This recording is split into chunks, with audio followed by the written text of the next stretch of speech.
وہ شخص ہمیشہ دنیا میں کامیاب ہوتے ہیں جو اپنے آج اور آنے والے کل کے بارے میں بہتر کرنے کی کوشش کرتے ہیں. اپنی سوچ کے اندر جب تم سکون پیدا کرتے ہو اور جب تم یہ پازیٹیو انرجی لے کر کہیں جاتے ہو، جب پازیٹیو انرجی کے ساتھ اپنا ڈے بناتے ہو، اپنا ویک بناتے ہو، اپنا منتھ بناتے ہو اس پروگرام کے ساتھ، تو تمہاری زندگی کے اندر جو ہے وہ سکسیس پلاننگ اور اوپر جانے کی جو ایک کاوش ہے وہ ہمیشہ گرو کی طرف جانے لگتی ہے.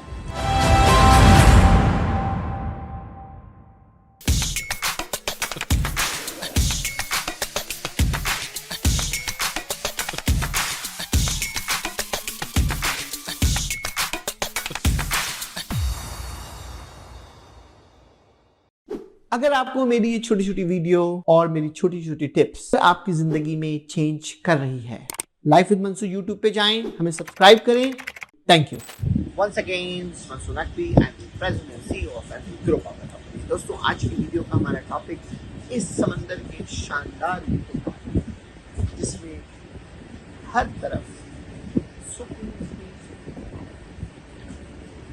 دوستوں کبھی آپ نے سوچا کہ سکون، سمندر، تنہائی، جنگل یہ کیوں ضروری ہے؟ دوستوں یہ شکار کا کرنا، فش کو پکڑنا، کسی جنگل میں کسی کونے میں بیٹھ کر اپنے دماغ کو، اپنی سوچ کو ایک جگہ پہ جمع کرنا یہ کیوں ضروری ہے؟ اکثر جب بھی میں تنہائی میں ہوتا ہوں تو میں سوچتا ہوں کہ ان جگہوں کا ضرور چناؤ کیا جائے. جب ان جگہوں پر آپ جاتے ہیں آپ کو سمندر کی جو لہریں ہیں، جو سمندر کا شور ہے، آپ کو ایک نیا میسج دیتا ہے. اس سمندر کے نیچے جو خزانہ ہے اس کو ڈھونڈنے کی آپ کو تمنا دیتا ہے.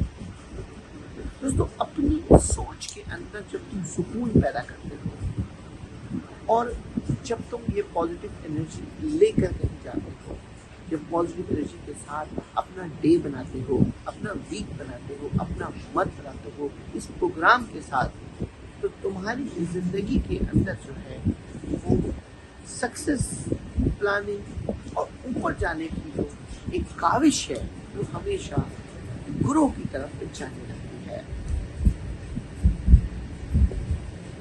کوئی بھی زندگی میں چیز کبھی بھی رینڈم حالت میں نہیں آ جاتی. اس کے لیے آپ کو جد و جہد کرنی ہے. اس کے لیے آپ کو اپنے اندر جو ہے نئے آئیڈیاز لے کر آنے ہیں.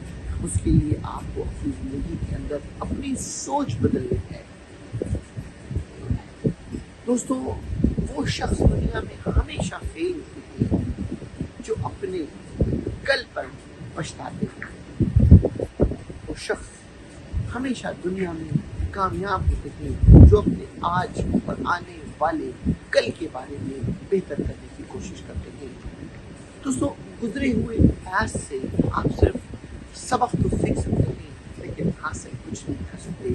اس سبق سے اپنے آج اور اپنے کل کو آپ ٹھیک کر سکتے ہیں.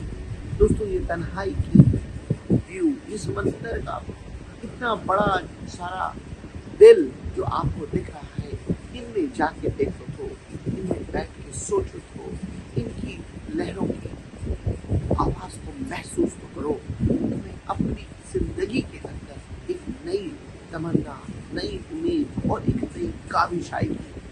دوستو یہ تمام گفتگو بظاہر دکھنے میں ایک فلسفانہ گفتگو ہے، لیکن یہ گفتگو دوستوں اصل میں آپ کی گروتھ ہے، اصل میں آپ کی جد و جہد ہے، اصل میں آپ کے اوپر جانے کا راستہ ہے. دوستوں کبھی بھی مت گھبراؤ کہ اگر کہیں پر تم نے کوئی چیز ایسی پاس میں کوئی بھی ایسا اسٹیپ کیا جس تمہیں لگتا ہے کہ تمہیں نقصان ہو گیا، لیکن وہی تمہارے فیوچر میں لڑنے کی ضرورت ہے. دوستوں ان چھوٹی چھوٹی ٹپس کو اس پرسکون ویدر کے ساتھ آپ ضرور انجوائے کریں گے. Once again thank you. This one سنائے.